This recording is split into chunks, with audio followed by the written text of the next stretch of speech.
اگر میں نے وہاں ڈائری رکھی تھی تو وہ آنے والے ساتھی کو پتہ ہے کہ یہ میری جگہ تھی، وہ آرام سے بیٹھ جاؤں. مطلب کیا ہوا؟ اہتمام کیا گیا ہے کہ دو مومنوں کے جو دل آپس میں ہیں وہ کسی مس انڈرسٹینڈنگ کی وجہ سے تھوڑی سی خلش بھی نہ آئے.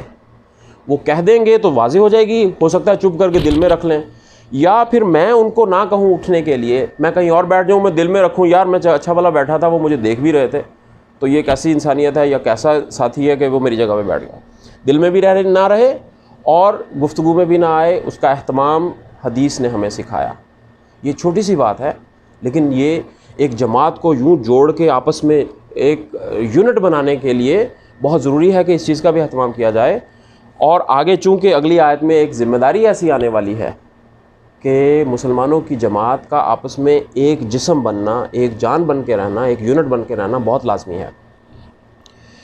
ایک اور حدیث میں آپ نے سنا ہوگا کہ ایک جو مسلم جماعت ہے، مومنین کی جماعت ہے، وہ ایک جسم کی طرح ہے، یا ایک اور حدیث میں ملتا ہے ایک عمارت کی طرح ہے. عمارت میں ایک حصہ دوسرے کو تقویت دیتا ہے، اور جسم اگر ہو اس کے ایک حصے میں تکلیف ہوگی تو دوسرا حصہ اس کی ریسکیو کے لیے آئے گا. یہ ہاتھ اگر کسی چیز میں آ کے بھنچ رہا ہو یا کٹ رہا ہو تو یہ ہاتھ اپنی زندگی انجوائے نہیں کر سکتا ہے، یہ خود آئے گا، بے شک خود بھی اس کو انجری ہو جائے وہ اس کو بچائے گا. یہ مومنوں کی جماعت چاہیے ہمیں. کیوں چاہیے؟ آگے چلتے ہیں. وَاذْكُرُوا نِعْمَتَ اللَّهِ عَلَيْكُمْ إِذْ كُنْتُمْ أَعْدَاءً فَأَلَّفَ بَيْنَ قُلُوبِكُمْ فَأَصْبَحْتُمْ بِنِعْمَتِهِ إِخْوَانًا. آیت کے اتنے سے حصے میں نعمت کا لفظ 2 دفعہ آیا. غور کیجئے. یاد کرو اللہ کی نعمت کو جو انہوں نے آپ پہ کی، اور آپ لوگ آپس میں دشمن تھے اور آپ کے دلوں کو اللہ تعالیٰ نے آپس میں باندھ دیا الفت میں. وَأَلَّفَ بَيْنَ قُلُوبِكُمْ، دلوں کو جوڑ دیا. کس چیز نے جوڑا؟ اللہ کے دین نے.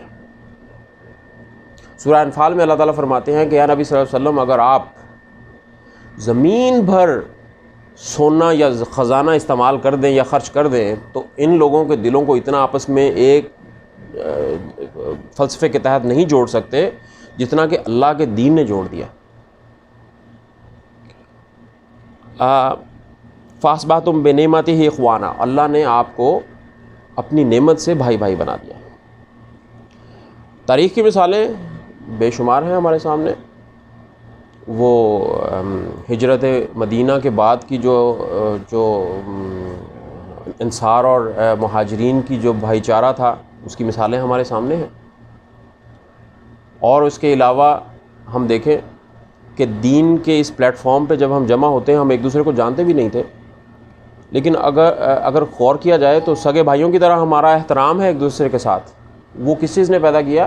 وہ اس اللہ کے پیغام کو سننے کے لیے جب جمع ہوتے ہیں تو یہ ایک ہمارا ایک بھائی چارہ ہے. ایک جاب کے اوپر بھائی چارہ ہوتا ہے، کولیگز ہوتے ہیں، اس میں کچھ اختلاف بھی چلتے رہتے ہیں، ایک دوسرے کی لیگ پولنگ بھی ہوتی ہے. فیملی سگے بھائیوں میں بھی شاید کبھی اختلاف پڑ جاتے ہیں دنیاوی طور پر.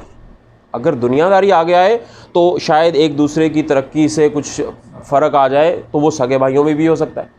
لیکن اگر دین کے پلیٹ فارم پہ ہم جمع ہوں گے تو کوئی جیلسی کا کوئی عنصر نہیں، کوئی اختلاف نہیں، سب بھلائی ہی بھلائی اور نیکی ہی نیکی ہے. اللہ تعالیٰ نے آپ بھائی بنا دیا اللہ کی نعمت سے. وَكُنْتُمْ عَلَىٰ شَفَا حُفْرَةٍ مِّنَ النَّارِ فَأَنْقَذَكُم مِّنْهَا. اور یہ لوگ آگ کے گڑھے پر تھے اور اللہ نے اس دین کی نعمت سے اس کو اس سے بچا لیا.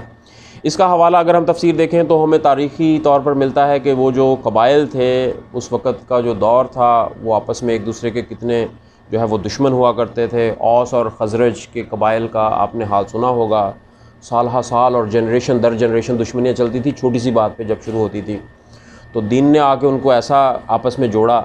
وہ بھائی چارے کی ایک مثال ہے ہمارے سامنے.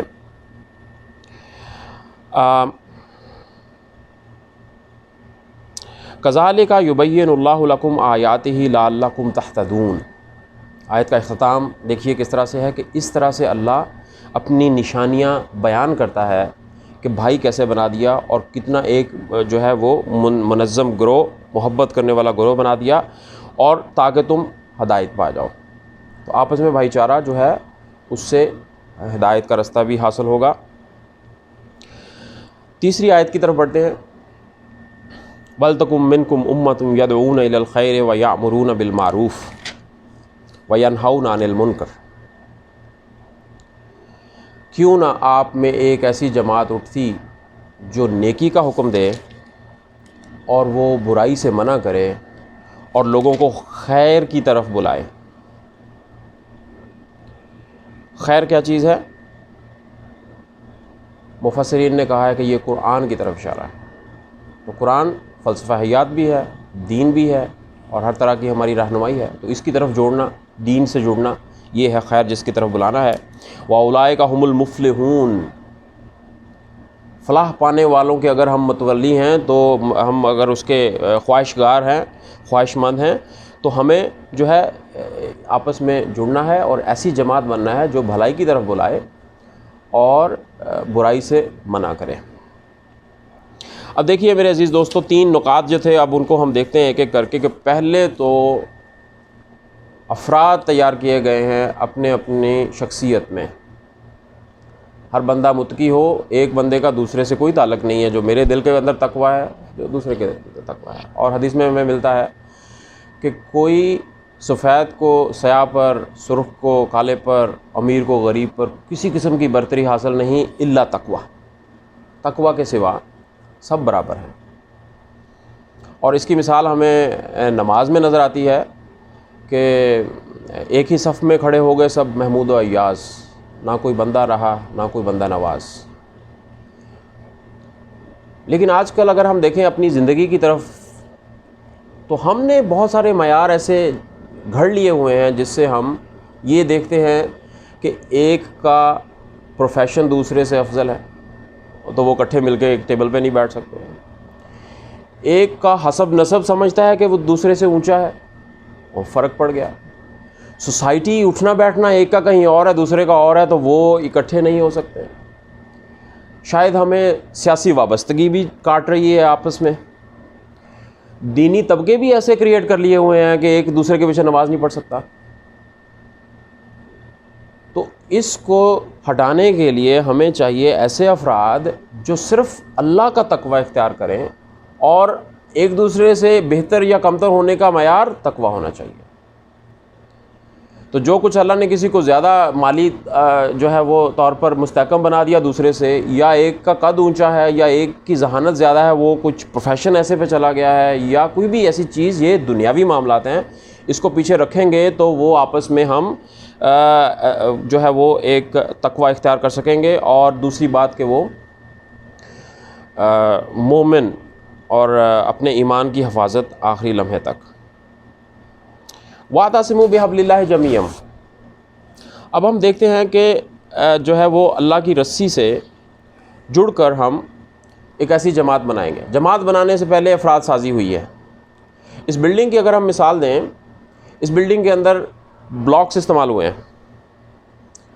اگر تمام بلاکس اپنی اپنی جگہ پر جو ہے وہ رسٹی ہو جائیں یا اس کے اندر کوئی گھن آ جائے، تو ساری عمارت جتنی بھی خوبصورت بنا لیں، انجینئرنگ کا شاہکار ہو اور اس کے اندر جو کچھ بھی ہو، تو وہ مستحکم نہیں رہ سکتی.